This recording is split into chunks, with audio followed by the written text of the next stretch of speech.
World Headquarters in New York. This is World News Tonight with David Muir.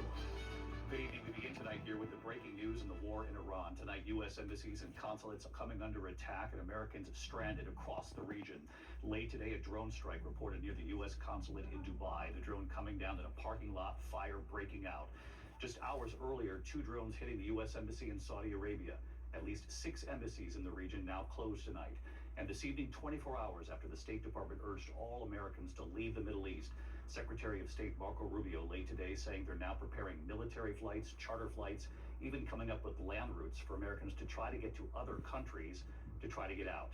And tonight, with Iran essentially shutting down the Strait of Hormuz, where so much of the world's oil passes through, President Trump is now saying he will call on the U.S. Navy to escort ships through if necessary.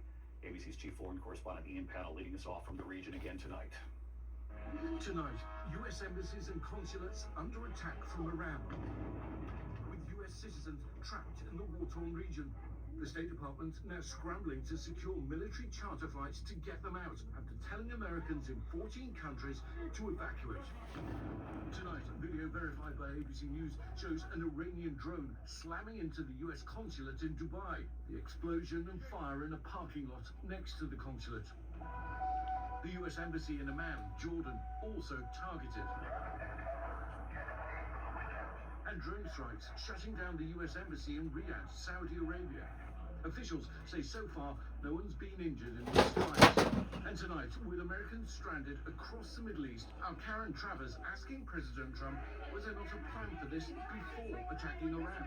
Commercial air travel right now is severely restricted in the Middle East, and thousands of Americans are stranded. Why wasn't there an evacuation plan, and will you send planes to get people out? Well, because it happened all very quickly. We thought, and I thought maybe more so than most.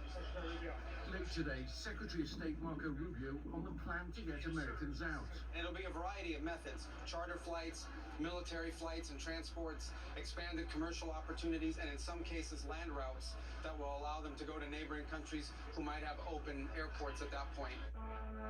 Tonight, the president saying he was, quote, surprised by the scope of Iran's retaliation across the region, even though Iran had clearly warned how it would respond. I was surprised, I think, and now those countries are all fighting against them and fighting strongly against them.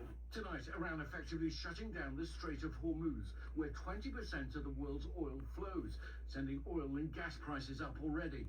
Tonight, President Trump saying, if necessary, the U.S. Navy will provide escorts for ships in the Strait of Hormuz. As U.S. and Israel launching another wave of strikes on Iran. More than 700 Iranians killed, according to the Red Crescent. Today, there was a mass burial for the victims of the school attack, which left more than 160 dead. The Pentagon yet to explain what happened. And Israel saying it struck an area in Qom where Iran's Interim Leadership Council was meeting to appoint a new supreme leader. Tonight, verified videos online showing the area where those meetings were allegedly being held, reduced to rubble, as Iran denying they were meeting there. Trump asked who'll lead Iran next. Most of the people we had in mind are dead. So, we had some in mind from that group that is dead. And now we have another group, they may be dead also, based on reports. The president was asked what the worst case would be for Iran's next leader. The worst case would be we do this and then somebody takes over who's as bad as the previous person, right? That could happen. Tonight, the Pentagon identifying 4 of the 6 service members killed after that Iranian strike in Kuwait on a U.S. tactical operations center. U.S. officials tell ABC News that facility did not have adequate defenses, making them vulnerable to aerial attacks. And after 3 U.S. F-15 fighter jets were shot down over Kuwait by friendly fire, one of them seen spiraling to the ground. Remarkable video, verified by ABC News circulating online, shows the tense moments as locals confront one of the downed American pilots, approaching one with a pipe, his parachute still attached. That pilot putting his hands up and kneeling before the men realized he was an American. You're safe, you're safe. And this video showing Kuwaitis finding another one of those pilots. Thank you for helping us. After she's safely ejected too. David, amid this scramble to get Americans out, the State Department telling people to call a hotline.